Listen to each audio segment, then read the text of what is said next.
Why does life hurt so much? Why do we have traumatic experiences and walk around with unresolved anger or grief? Why does life sometimes feel like a series of unfortunate events, an ongoing tragedy that just doesn't seem to end? The Norwegian philosopher Peter Wessel Zapffe believed it's not so much the world itself that causes us suffering, but the way we're conscious of it as human beings. According to Zapffe, we humans have an overdeveloped consciousness, and this feature is more of a curse than a blessing, as it is the very reason we suffer so deeply and spend much of our lives running from pain, a cycle that seems impossible to break. So how exactly does human consciousness lead to profound suffering? How do we cope? And is there a solution? This video explores The Last Messiah, Peter Wessel Zapffel's pitch black philosophical essay. My name is Stefan. If you enjoy my work, you can subscribe to my newsletter on Substack. You can also support me on Patreon, and my books are available on Amazon. Thank you, and I hope you'll enjoy this video.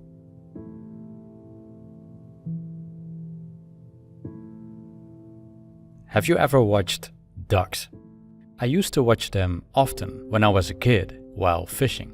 Sometimes they would fight, and they would go at each other really aggressively with lots of splashes and angry quacking. But then suddenly the fighting stopped and all would swim in opposite directions as if nothing had happened. I've always found it fascinating how quickly most animals seem to let go of such an unpleasant event without any resentment or bitterness encumbering their minds. Compare that to human beings, and we see that a single quarrel can lead to resentment for years, a burden that seems to arise from our higher cognitive abilities. Unlike most animals, we human beings are equipped with a mind that allows us to think and reflect deeply on virtually any aspect of life, which may seem a great thing, but it also has downsides. Peter Wessel Zapffe, philosopher, author and mountaineer, born just before the start of the 20th century, believed that our consciousness is so overdeveloped that it has become a profound source of suffering, leaving us aware of far more than we can bear. The Last Messiah begins with a human being's rude awakening, suddenly aware of his condition within a vast and puzzling universe. He saw that he was naked under cosmos, homeless in his own body, all things dissolved before his testing thought, wonder above wonder, horror above horror, unfolded in his mind. End quote. His realization conflicted with his animal instincts, the drives that once allowed him to live without question, to hunt, kill, feed, procreate, and, like ducks, quarrel without lingering. He saw the world in another light, one that filled him with confusion and relentless panic. Just imagine that for most of your life, you've been living guided by instinct, without really thinking or questioning anything. And suddenly, everything becomes subject to your awareness. Everything you do, everything your senses perceive, the past, the future. Your experience of the world deepens and intensifies, the beauty, but also the suffering. The man in Zapffel's story, he died. Did he take his own life? Or did his awareness make it impossible for him to continue, and his vital organs just gave up? Zapffe leaves us in the dark about this, but he makes us wonder too. Why exactly is our consciousness such a burden? And in what ways does it make us suffer so intensely? Imagine being given a sword you have no choice but to wield. On the one hand, the sword performs a seemingly useful task. It cuts through all the veils that once shielded you from reality, exposing you to everything. Sounds great, but there's a catch. The sword has no grip, so you cut yourself as well. And the more you slash through your illusions, the deeper you wound yourself. Zapffe uses the simile of the sword to illustrate the massive downside of our overdeveloped consciousness. It may come with the perks of greater awareness, but it also harms us. And what's even more tragic is that even though we're deeply aware of the suffering of existence, we are entangled in it and have no real way out. As Zapffe wrote, "Despite his new eyes, man was still rooted in matter. His soul spun into it and subordinated to its blind laws. And yet he could see matter as a stranger, compare himself to all phenomena, see through and locate his vital processes." End quote. The awareness of the suffering that comes with being rooted in matter while unable to escape it is a painful paradox. We're not just going through it, we can also ruminate on the pain we have experienced and anticipate what lies ahead. It seems that our awareness of our predicament is what makes it such a predicament in the first place. Things become even sadder when we realize that although Mother Nature gave us a supersized consciousness, she also left us without guidance or explanation, like a true deadbeat. And so many questions arise out of a desire for understanding, or perhaps even justice. Like, why are we here? Why do we need to go through this? What's the meaning of it all? Is there some guy or gal up there in the heavens making us suffer for a reason? But no matter how loudly we beg or yell into the void, she doesn't answer. She ignores us, leaving us to our own devices, like abandoned toddlers in a sandbox. As Zapffe put it, "Nature answers no more. It performed a miracle with man, but later did not know him. He has lost his right of residence in the universe, has eaten from the tree of knowledge, and been expelled from paradise." End quote. And here we are, standing amidst a giant, indifferent, mysterious universe, in both wonder and fear. Our existential fear seems to set us apart from animals, who do not appear to think even a second about the strange condition in which they find themselves. It's not that animals don't fear, but their fear is functional. They fear when their lives are in danger, and once the threats are gone, their fear subsides.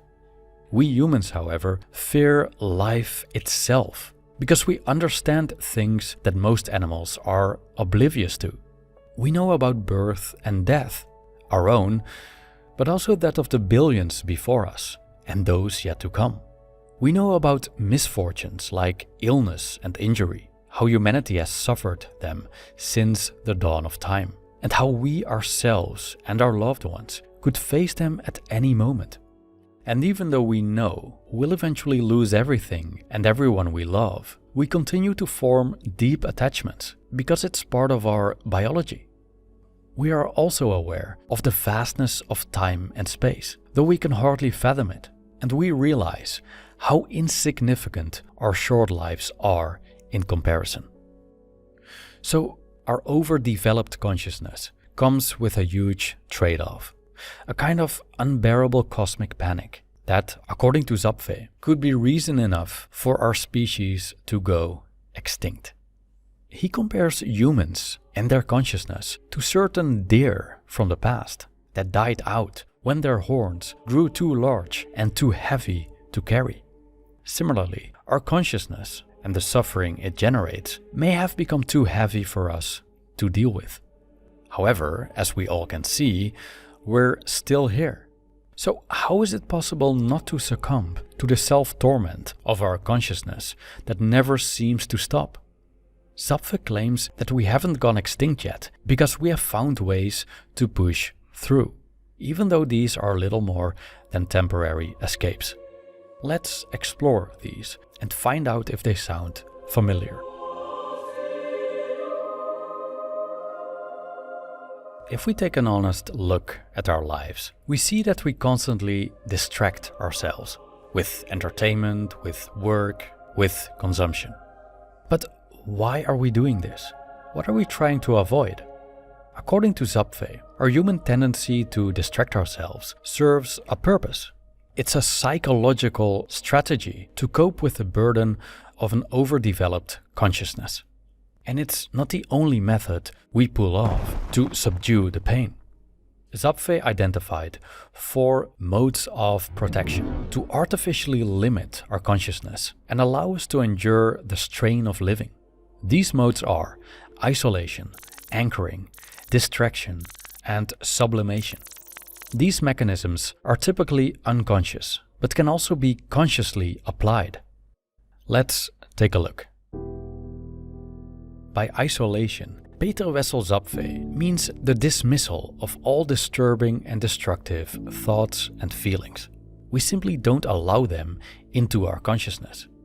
We can see this in physicians who focus only on the technical aspects of their work, blocking out the ongoing tragedy that confronts them, patient after patient. We can also see it in the way society hides things we would rather not see. Mental illness is often tucked away behind walls, out of sight, and so are sickness and death. And we tend to shield our children from such themes as well, by not talking about them, handing them a pair of rose-colored glasses through which they see a world suitable for minors. But of course, we cannot completely hide from life's harsh realities.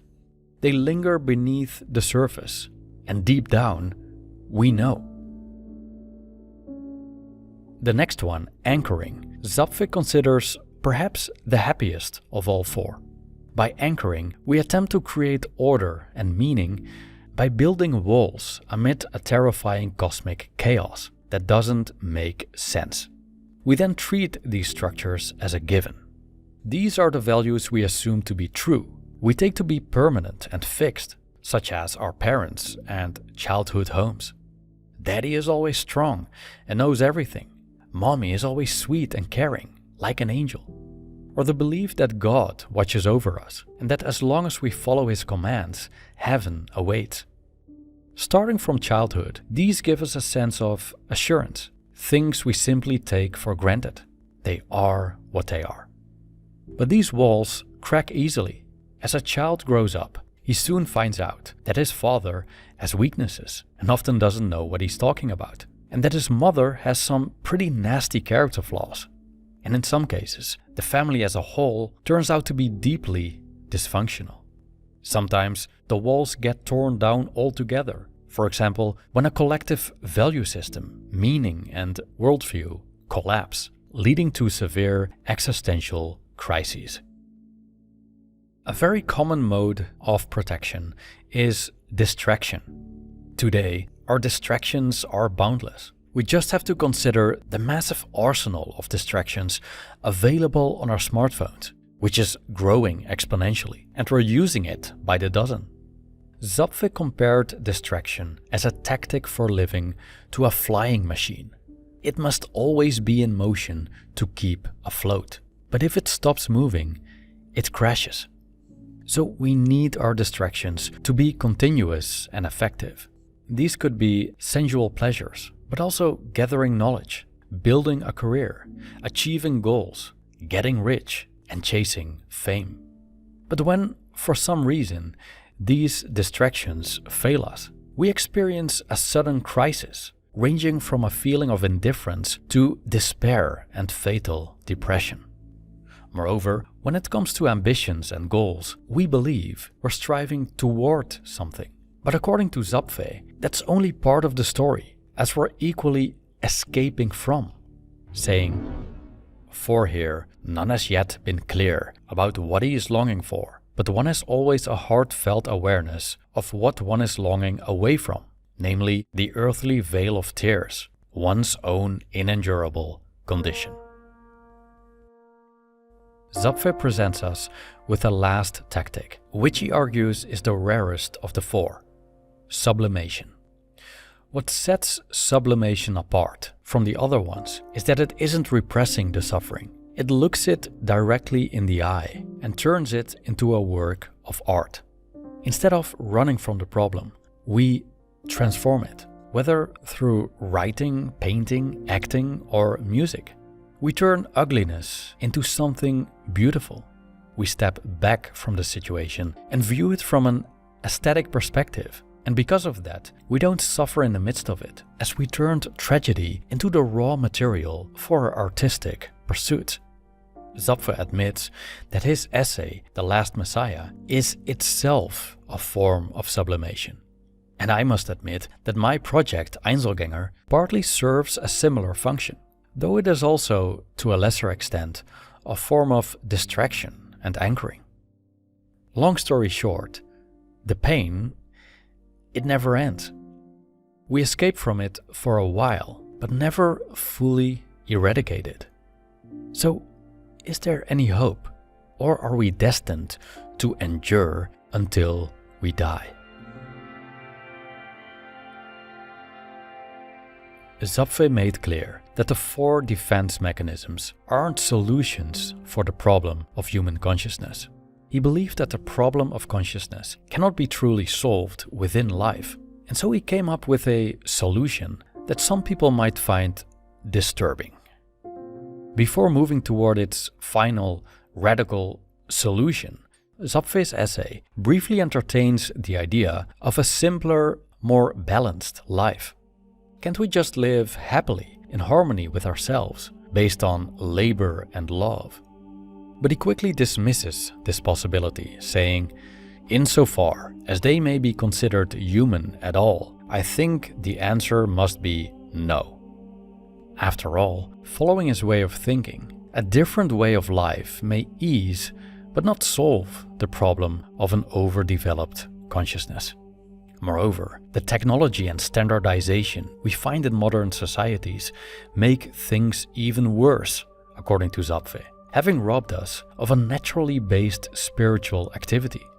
We no longer have to struggle against the environment as our ancestors did. We don't have to band together as a tribe to face the many dangers of nature or explore uncharted lands on foot. These conditions once provided a sense of purpose, but as they have fallen by the wayside, we're now experiencing a rising spiritual unemployment. And today, with the rapid rise of AI, what will be left for us? What's the meaning of creating a work of art or writing a story when machines can do the same in a fraction of a second? What will we do when most, if not all, of the work is done by machines and we no longer play a role in securing our own survival? What will be our purpose? What's the point of life then, aside from endless distraction? And if we look around today, can't we already see that we have been distracting ourselves more and more lately, and that our means of distraction are becoming increasingly extreme and increasingly sick? Zapffe sees no salvation, no way out. And when all hope is lost, the last Messiah will come to finally bring our suffering to an end. This final messenger will truly understand and feel the pain of billions. He delivers his words once and never again, saying, "The life of the worlds is a roaring river, but Earth's is a pond and a backwater. The sign of doom is written on your brows. How long will you kick against the pinpricks? But there's one conquest and one crown, one redemption and one solution. Know yourselves, be infertile, and let the earth be silent after you." According to Zapffe, people will reject his message. And I can only imagine that extinction as the solution for our suffering won't be very popular and may be considered extreme and misanthropic. Yet Peter Wessel Zapffe isn't the only philosopher who believed humanity would be better off not existing. Arthur Schopenhauer came to a similar conclusion, wishing the earth were like the moon, crystalline and devoid of life. Or take Émile Cioran, who believed that coming into existence is a disaster and that we are better off never being born. Another philosopher whose ideas closely resemble Zapffel's is David Benatar, the anti-natalist philosopher who argues that having children is morally wrong. Zapffel's observations on human suffering related to our consciousness may be on point.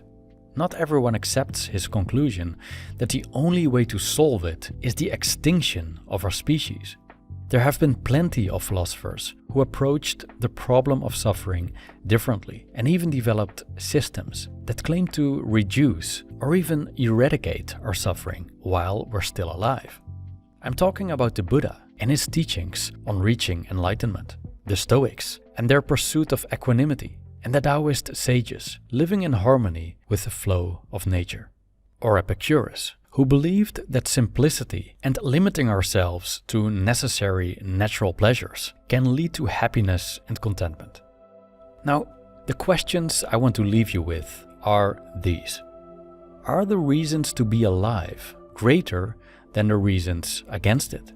And can life still be worth living despite the suffering brought about by our overdeveloped consciousness? And do you think it's possible to fully transcend this suffering, or can it not be solved? Some food for thought, and don't hesitate to share your views on this in the comments. Thank you for watching.